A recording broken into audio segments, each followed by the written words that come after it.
получилось вообще. В общем, я, скорее всего, по умолчанию рвану через МКАД, потому что очень мне по Мичуринску понравилось ехать. Там, в общем, плечо по МКАДу небольшое.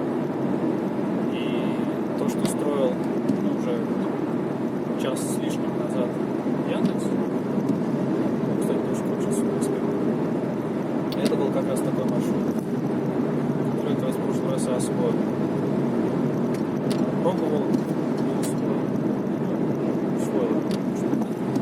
А это китайское. Кстати, можно к китайцам присмотреться. Если оффер на Тирена будет существенно хуже, чем оффер на китайцев, то можно будет подумать в пользу китайцев. Но только нового обязательно. Потому что уже китайцы начали в рекламе тему безопасности.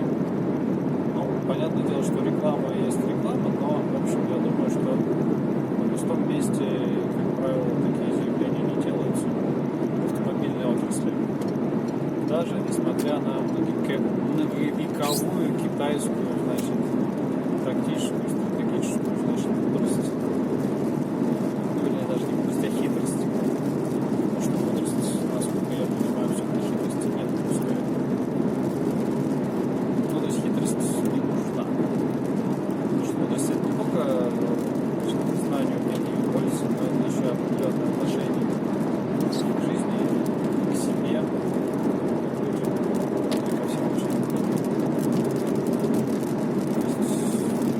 Вряд ли можно назвать человека, который юлит, хитрит, юлит, пытается что-то выгадать. Потому что я так понимаю, одна из мыслей, которые многие и мудрые просто умные люди высказывают, поскольку смысл жизни и цели вообще не то, что неизвестно, но как-то вообще определенные не очень ключи. Однозначно не очевидно, но когда ты пытаешься что-то выгадать, да, ты это делаешь ради какой-то определенной цели. Насколько эта цель вообще важна для тебя, и насколько она будет важна для тебя по прошествии времени, мне кажется, очень большой вопрос. Тоже как Каптюр не имеет. Потому что Каптюр бывает цвета, виска тоже цвета. Короче, в общем, складывается такая схема. Если, ну, не только круиз-контроль, конечно, но, в общем, если по всем параметрам мне Каптюр подойдет, я, конечно, хочу его изучить подробнее, на тест-драйв даже пытался записаться, но менеджеры автосалонов люди такие не очень грызливые в клиентах, потому что один, что другой, как-то пара звонков с их стороны, даже может 5. Теряет интерес ко мне. Не знаю почему. И не знаю, это именно ко мне они теряют интерес. К любому, кто не приезжает на тест-драйв сразу в строго назначенное время. Не знаю. Но это может свидетельствовать либо Зем немножко не совсем вовлечен в отношении к работе, либо это может связано с тем, что просто полно, очень сильный, большой спрос, превышающий. В смысле, да, сильный спрос превышающий. Даже если люди в основном склонны как бы интересоваться, покупать, там, приезжать на тест-драйвы, да, и нету задачи у этих людей, которых называют почему-то менеджерами автосалона, хотя они менеджер только свою клиентскую базу. А ими менеджер самим автосалоном совсем другие. Короче, эти ребята, они очень заинтересованы в продаже. Хотя как они могут быть заинтересованы в продаже? Нет, я неправильно сказал. Они не заинтересованы тратить силы и энергию на то, чтобы человека доводить до продажи, потому что, видимо, так у них большой поток активных покупателей. Вот так. Им пофиг. Хотя вот этот парниша, тезка, как оказалось, он из Брянска. То есть вроде должен быть человек замотивированный. Хотя может быть как раз наоборот, он для брянчанина то, что хотел, он получил от Москвы. И в общем тот уровень, который ему интересен в жизни, дохода, энергии, вот он достиг.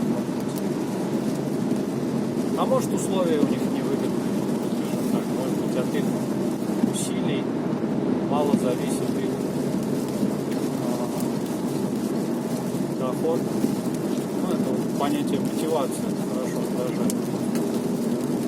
Мотивация продавца имеет в виду в первую очередь условия выплаты расчет веселых. Здесь может быть они не очень. Пока ты что ли? Пока не стакан. Пока еще можно проехать.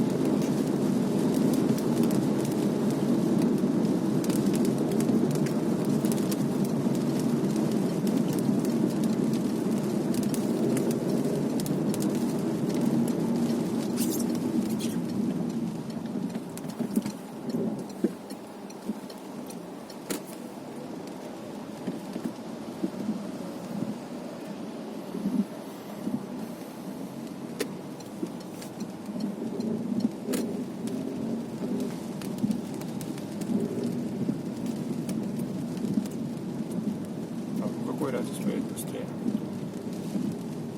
Че я как? Короче. Тот вроде, который прямо едет, несмотря на обиды грузовиков, едет вроде быстрее. Но машин вроде меньше в наших, поэтому перестраиваюсь в наши и буду ерзать и юлить. Я спокойно поеду. Поэтому как раз наоборот надо было туда, который за мной. Жаль, что это приложение для записи видео не умеет переключаться с обычной камеры на фронтальную. Как-то это, в общем, нелогично, мне кажется. Отсутствие такого функционала, который я бы даже назвал базовым. Потому что, ну, вот, например, такой use case, как камера в машине.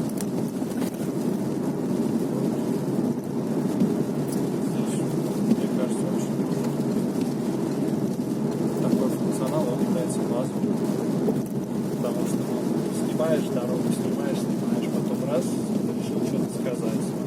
Хочешь, чтобы снять, должен сзади. Там конечный едет.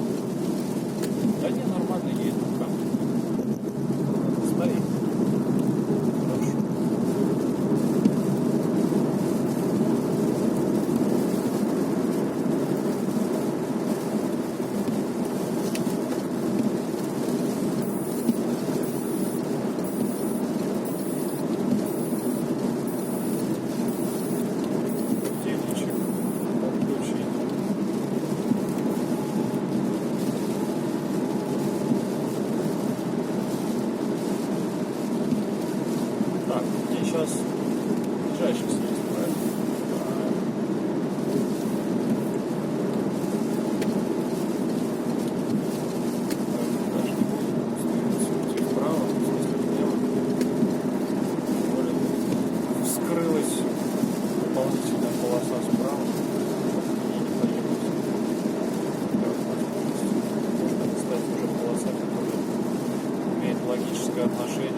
ват. Немножко медленно в плане того, что раньше надо было сориентироваться. Я уже сориентировался раньше. Поэтому помеху создавал мне вот этот вот с кузовком на осях своих. Хотя у него, кстати, номер 880, как и у меня. Понятное дело, другие, да индекс региональный. Несмотря на то, что регион один и тот же, но с другой. На семерок больше. А у него больше девяток. Так, можно включать эти самые. Какой-то здесь съезд совсем неторопливый. Там еще сразу после того, как выливается, там еще разворот. Многие идут на разворот, хотя тут же ведь можно по-человечески проехать. Прям сразу быть куда надо, прямо на развязке. Все об этом знают, что, а может не все, кстати. Может быть такой вариант. Такой вариант вполне возможно. Вот на этом чуре. Тоже, по-моему, 2 или 3 светофора таких не очень удобно. Час 21. Ну, слушай, за 10 минут, может быть, мы и не доедем, но так, в принципе, учитывая сложную погодную ситуацию, я расцениваю на данном этапе динамику нашего движения как удовлетворительную.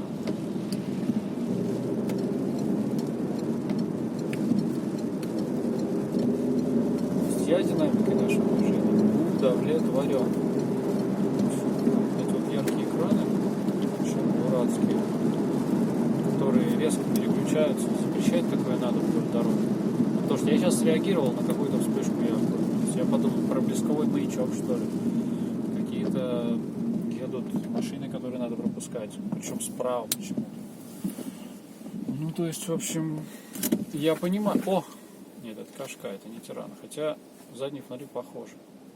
Слушай, а может быть и тот был? Нет, тот был Тиран, которого я разглядывал на трассе.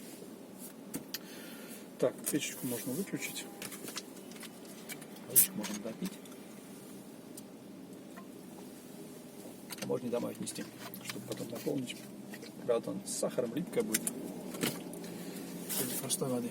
Что не хочу. Кстати, перпендикулярно правильно много народу. Еще не вечер. Это сколько? 4 часа. Слушай, я на тренировочку успеваю.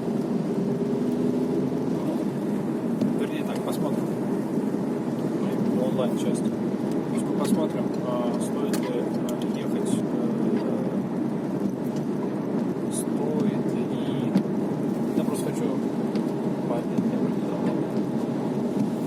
В общем, у меня есть опция онлайн-часть занятия послушать в машине по дороге. И, в общем-то, в прошлый раз как раз маршрут так складывался, что я... мы ехали 1,5 часа. И, в общем, я опоздал на полчаса. Но мы выехали на полчаса позже, чем я предполагал. А если ехать... мы ехали к 7:30, приехали, соответственно, в 8. Но при этом, если ехать к 6 и выезжать в 5, я думаю, что я не 1,5 часа потрачу на дорогу. Тем более, что много времени я потратил там, где немножко неправильно уже на подъезде к клубу выбрал маршрут. Там, где Леха ни разу меня не возил. Видимо, имея опыт. Уж извините, надо было сбросить давление. А то еще и в туалет хочется. Сейчас стало меньше хотеться, потому что давление сброшено.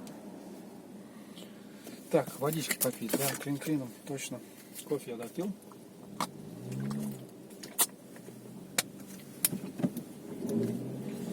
Мичуринский, родной, хорошо. Учитывая, что мы здесь вообще ненадолго в этой жизни относительно хотя бы даже человеческой истории, не говоря уж об истории нашей планеты,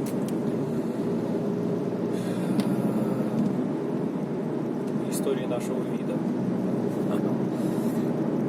Вида достаточно. И даже по сравнению с историей живого на Земле. В общем, поэтому прекращать в определенном возрасте начинать считать что-то родным довольно, я считаю, бессмысленно. Ну, есть у меня какой-то детский опыт, какой-то еще лучше. Вот. Я вот и в 41 год, в общем, я думаю, что могу считать что-то, что появилось в моей жизни 2 недели назад, родным.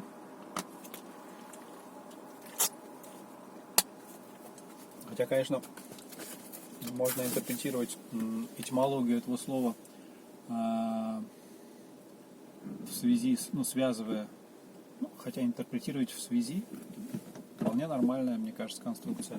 В связи с рождением человека и как бы периодом взросления и становления, но извините, у меня период становления продолжается.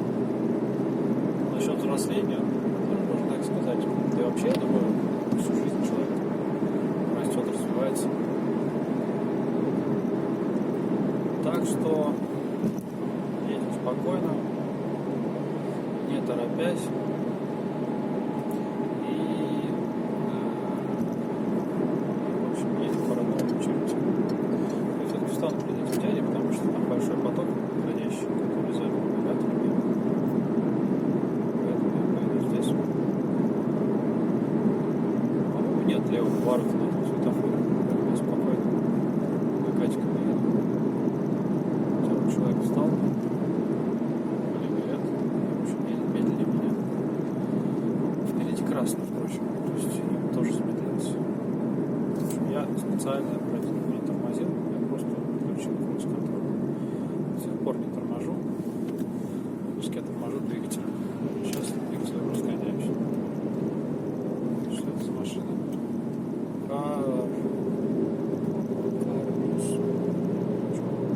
Кажется, Toyota.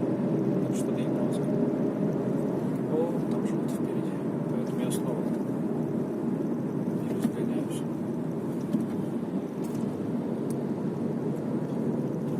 Слишком большую дистанцию будешь держать, перед тобой кто-нибудь вклинится. Ну и что, и пускай вклинится, как говорится, перед этим. Каренс. Ну что это и Nissan, кстати. Потому что как-то на Toyota это не похоже, а на Nissan вполне. По фонарям, по геометрии кузова задней его части.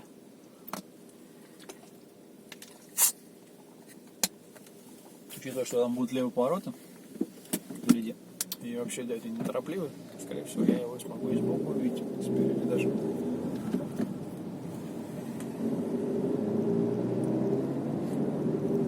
В общем, я предполагаю, что это Nissan.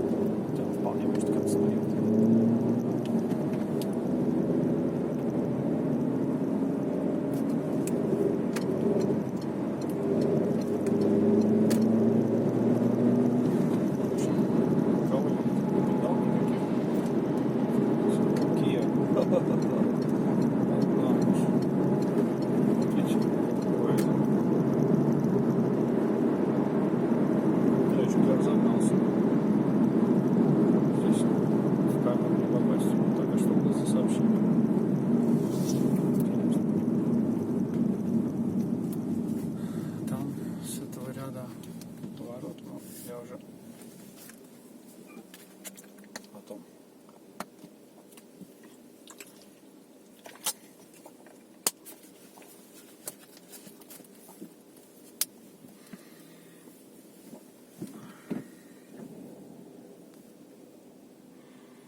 запускаются, опять же, чтобы гармонию не портить. Ну вот, тем более Камри тоже может дать и светофоры не хуже Мерседеса. Тем более и к вступлению он ближе стал.